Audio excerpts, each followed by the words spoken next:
It's Wrestling Reality with me, Justin LeBar, presented by Ticket King. Make sure you use the code LeBarFan on TicketKingOnline.com. You'll get 15% off. We're here at Barnes & Noble's in Monroeville, and if I'm at a bookstore, it means it's wrestling related. And my favorite things to read are autobiographies, and this has been one of the autobiographies I've been waiting for years as both a fan and a wrestling analyst. He is the most legendary voice, and for my money, he is the greatest voice. He is good old JR Jim Ross. Jim, how are you doing? Good, thanks. Nice intro.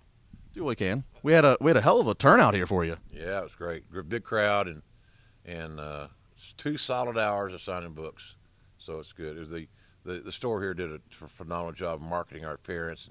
You helped us a lot, and Mark Madden helped us a lot, and so many things. And people realize too that my wife Jan grew up here. This is her hometown, and I became this adopted Steelers fan. So I'm proud to say, by the way. So it was a special signing. And I'm very pleased that it's turned out as well as it did. You had a great signing here tonight. You've hit some other towns. There's more towns you're going to, which we'll put up that information for those of you who want to get your copy of Slobberknocker, My Life in Wrestling, JR's autobiography. I got to ask, what's one of the most unusual questions you've ever been asked by fans? Does one stick out? Well, I get a lot of the same questions. People believe that I should be able to, obviously believe that I should be able to tell them my favorite match of all time that I called.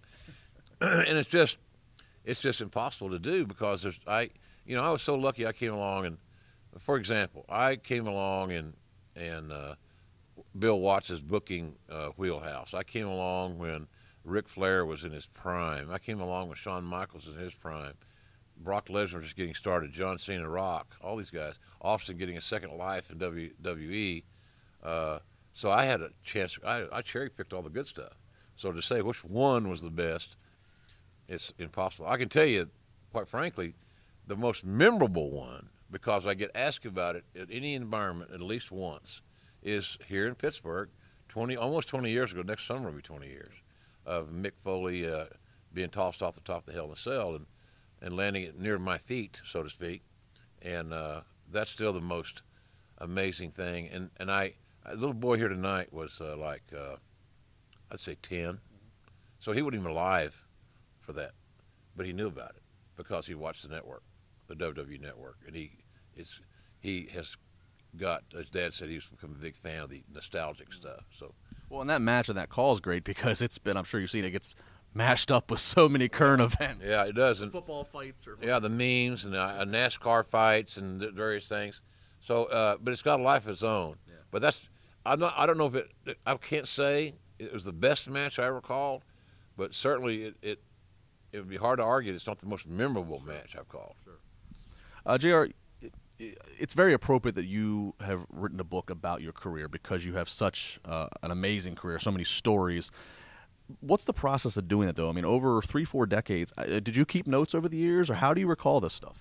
I have, when I left Cowboy and went to work for Crockett after selling the company, I had 327 hours of one sheet Mid-South wrestling formats, 327 consecutive hours. And it's like, it almost could be a book because it's episodically written. His TV was, week 1 led to week 2. Whatever happened to week 2 led to week 3. And it was all about selling tickets. So the heat with the heels was big. You can't sell tickets without heat on the heels, by the way, folks.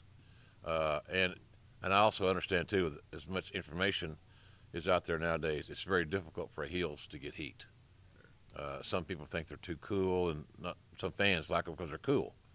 They live vicariously through them, so it makes them, those poor heels are swimming upstream because they can't get that real angst that they need sometimes. But anyway, I've come along at such a great time and place, man, and to call some amazing matches. But that's one, but it's funny too, and we're all creatures of our environment.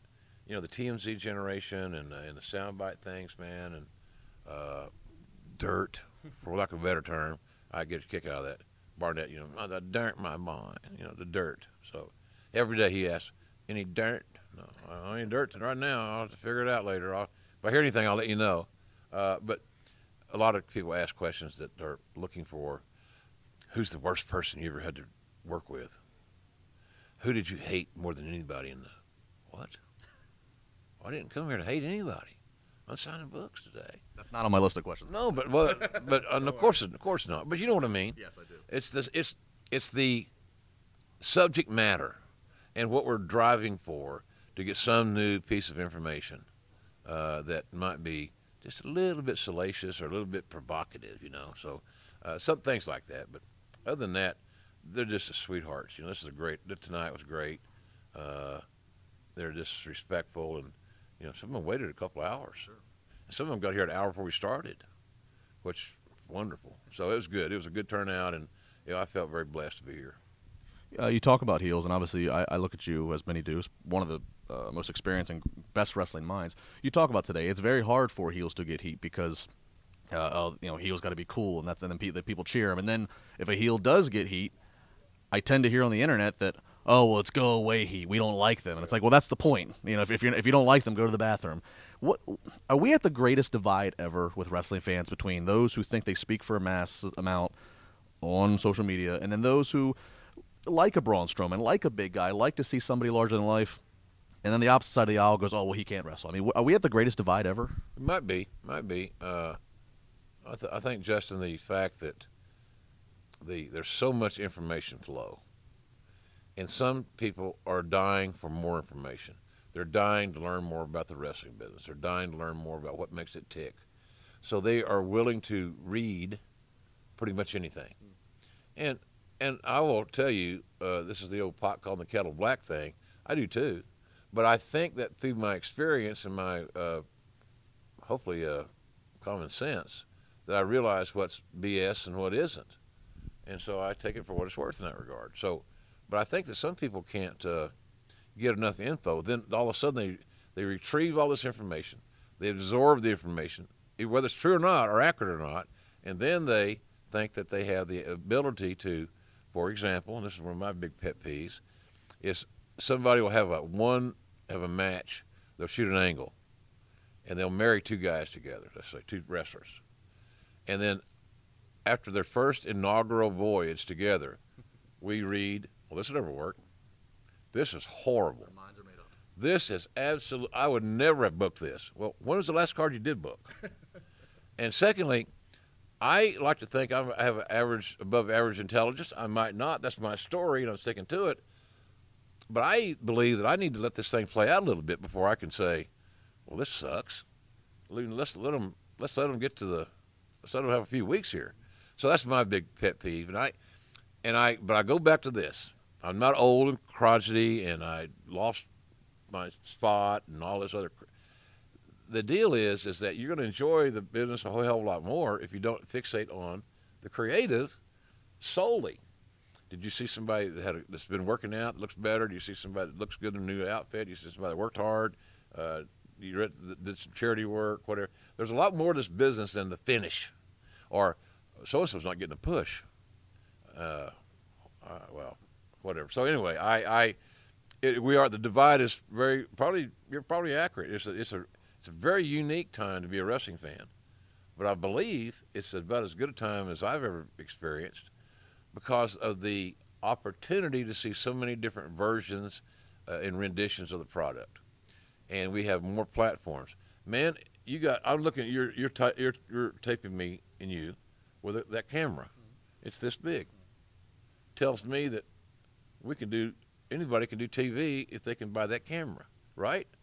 Not knocking you. I know. But you know, we all can be. Everybody's. Yeah, I did some. Everybody's a journalist. They got a blog. Of course, and I do little vignettes or little teasers on my shows. I'm doing a signing here, little videos. All of a sudden, my videos are airing on your devices, your phone, your tablet, whatever. So we can all be in the television business. So the good news is that there's a lot of wrestling product out there that I like, and I'm glad. I believe if I like it, a lot of other people will be liking it as well because we all wrestling fans have those things in common. If we as professionals in the business allow ourselves to migrate away from what a real fan is, exploring all the promotions, I've never ever once in my life said, I don't like this promotion. I wish they'd go out of business. Really? Are you stupid?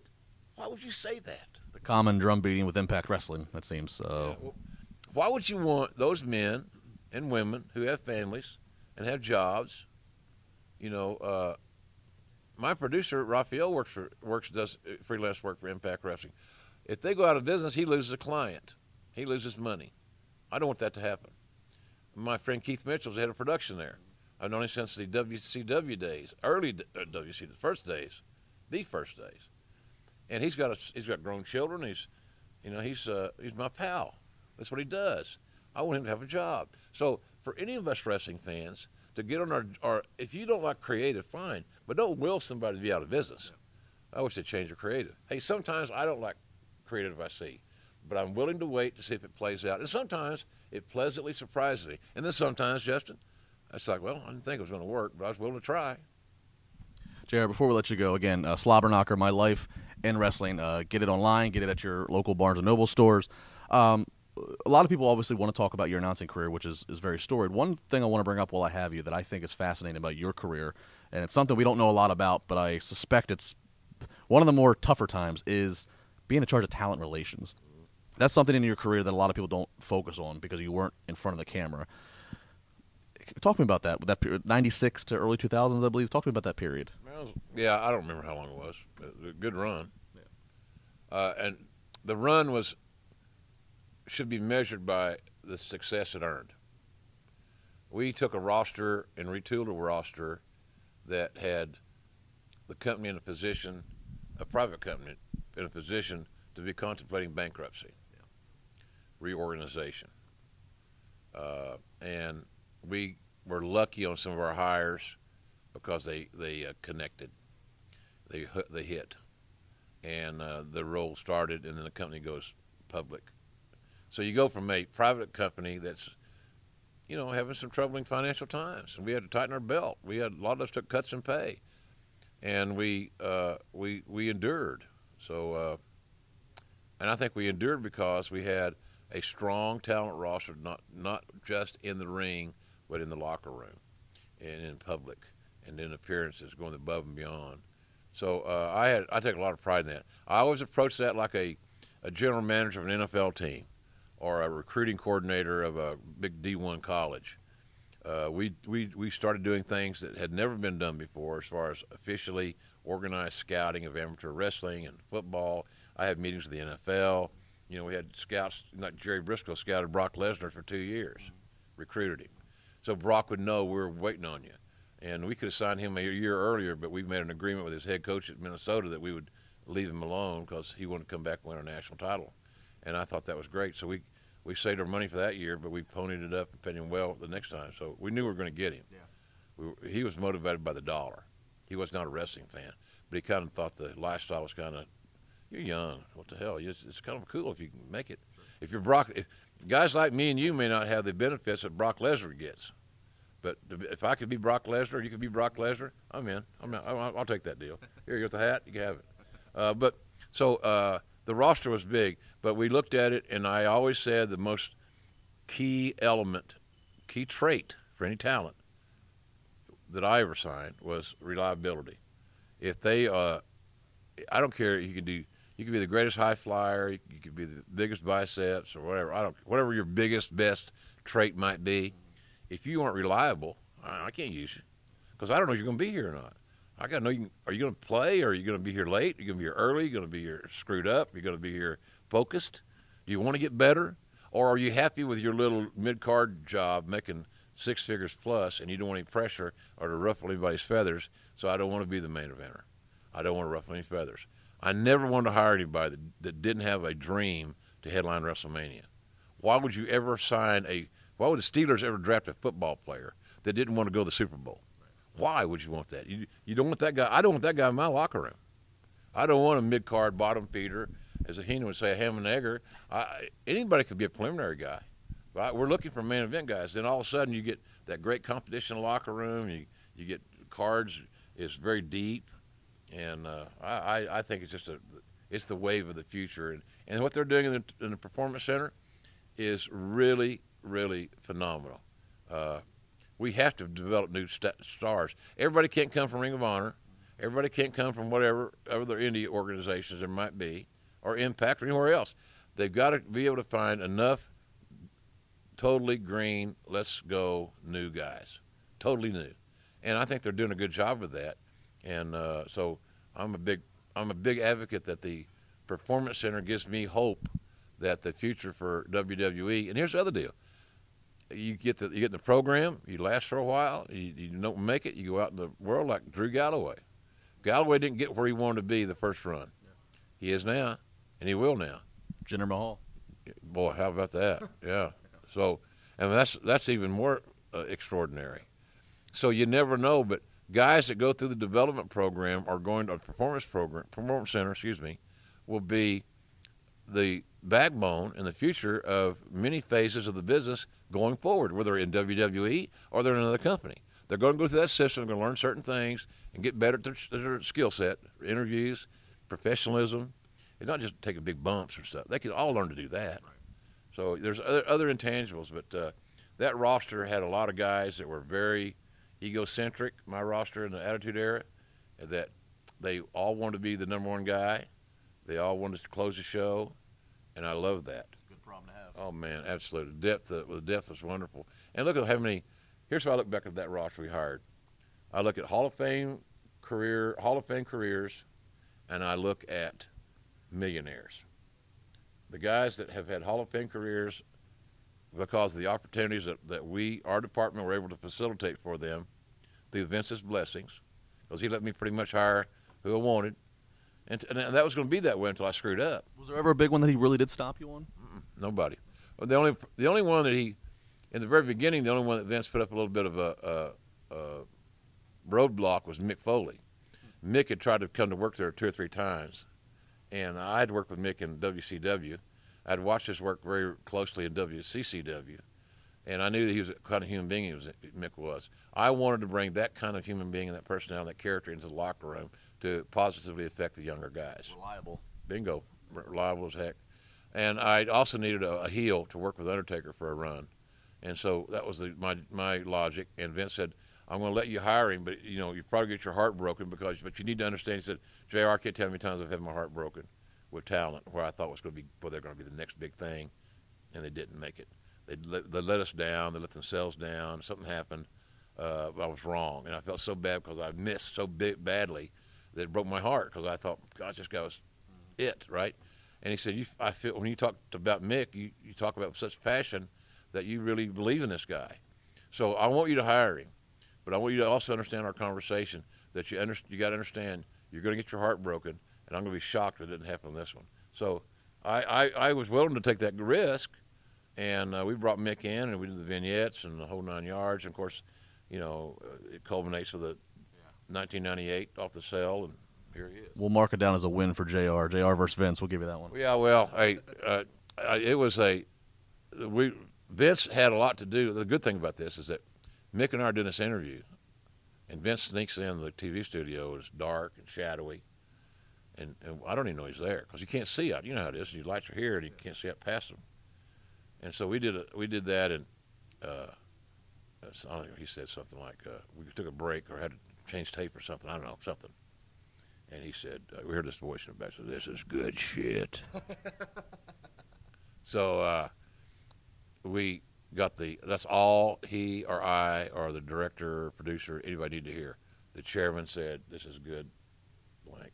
And it was really, that lit a fire in us. And then all of a sudden, we finished on a big note. I get the mandible claw on me and all this. Other women are screaming, and Mick's said, you better look at him. He's not good or something. You can make that great line leaving, and it's all, none of that whole promo was written. It just, we kind of felt it and went through it. But then Vince felt, now he's attached to the new. This is not Mick Foley now. It's Mankind. All bets are off. Mick Foley may break your heart, but by God, Mankind won't, JR. So it's good stuff. I learned so much working for Vince, but really he's right about that.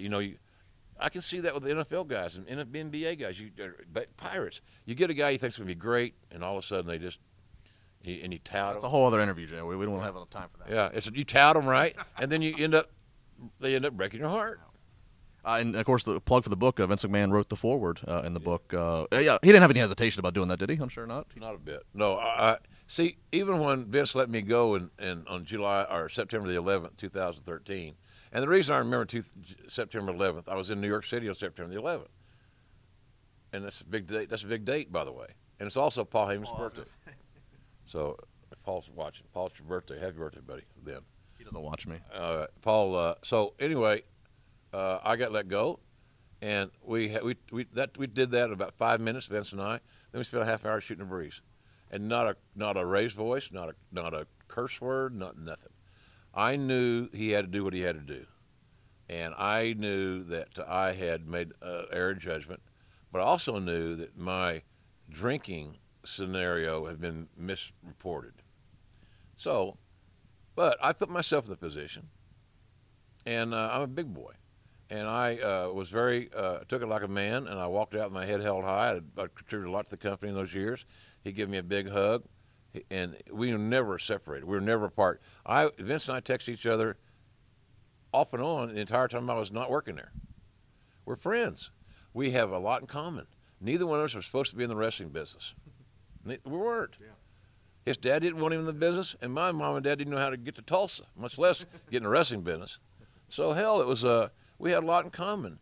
And we used to kid each other that if people only knew JR, that you and me are just a couple of rednecks. And he's right. He's a North Carolina redneck, and I'm an Oklahoma redneck. So we got along fine. We just never were so strong in our opinions that we didn't always agree. But I always knew how to communicate with the chairman, and I felt like, and out of respect, and you got to, like he always said, you got to know your audience. So I learned so much working for him, and I'm glad I'm back. I still communicate with him. If I see something on TV that that jumps out at me, good or bad, I'll hit him up. Let him know. It's just an opinion. It's just feedback. He doesn't ask for it, and when I give it to him, he thanks me. So if I see something I don't give him feedback to keep front of mind awareness so that, hey, Vince, JR here, I just wanted you, don't forget about me. It ain't that. I'm 65 years old. I got 40-something years in business. I don't need to impress the chairman anymore. I think he's already been impressed, and I've certainly been impressed with him. So I think we're all past all that crap. So, but I enjoy still my dialogue with him and to this very day. So, who you like right now that you've told him recently? What do you like positively? I like. What did I say lately? I liked. I thought that the main event at TLC was a little bit long. I didn't think it was a bad match. Overproduced a little bit. It was a little long. Yeah, it might have been. It might have too many turns in the road. Subjective. I'm with you. Opinion. No, I'm with you. I'm with you. And I can see that. I just felt like they could have told a just as not more effective story in shorter length of time than the time they used. I tell him that I think that that they've got a gold mine with the women.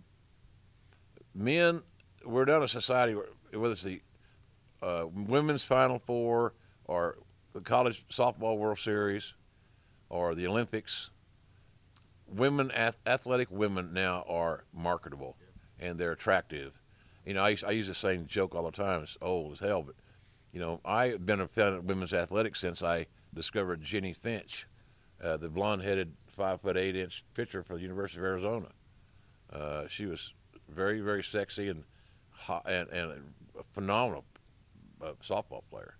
But now all that stuff is a big thing. And I'm not a big fan of the WNBA, but I do have season tickets to OU women's basketball. But I talked to Vince about the women. I think they're onto some things there that are really good. I'm a big advocate of Ronda Rousey. I think Ronda Rousey, in a one-off, Ronda Rousey's not going to be a WWE full-time talent, and neither is Conor McGregor. But if Conor McGregor and Ronda Rousey, at some point in the future, don't earn a significant payday from the WWE, I will be absolutely shocked. I would agree with that. And I think everybody would like to hear you call one or both of those. That'd be fun, yeah. Well, here's the deal. People say, why do you think that? There's too much money at stake for everybody involved in the equation not to want to be involved. And for folks like us, we can't – I don't have the ability to say, well, Justin don't need to do that. He's got all the money he needs. Well, I don't know if Justin has all the money he needs or not, but the other issue is that I don't know how much money he needs. So when somebody says, oh, Conor's not going to do that, he's not getting a wrestling match, for God's sakes. Well, here's the deal. He'll be made a star of the show. He'll be a conquering hero. People will love him. He'll overcome every obstacle that the WWE guys put in his way, and he'll come out smelling like a rose with a whole lot more money. And his marketing profile will increase to another audience that is involved in a simulated combat sport that also enjoys a real combat sport. It is a layup. In fact about Ronda, I know for a fact Ronda is a huge fan. Yeah. She loves, when we did the Mae Young tournament and she came to both nights at Full Sail, it was joyous to watch her and her sidekicks legitimately have uninhibited fun.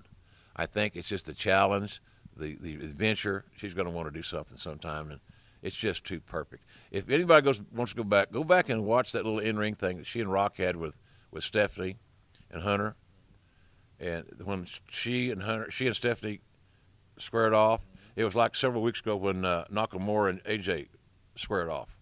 Ooh, rush, murmur. I felt, boy, I was watching that. I said, man, that is a phenomenal amount of money.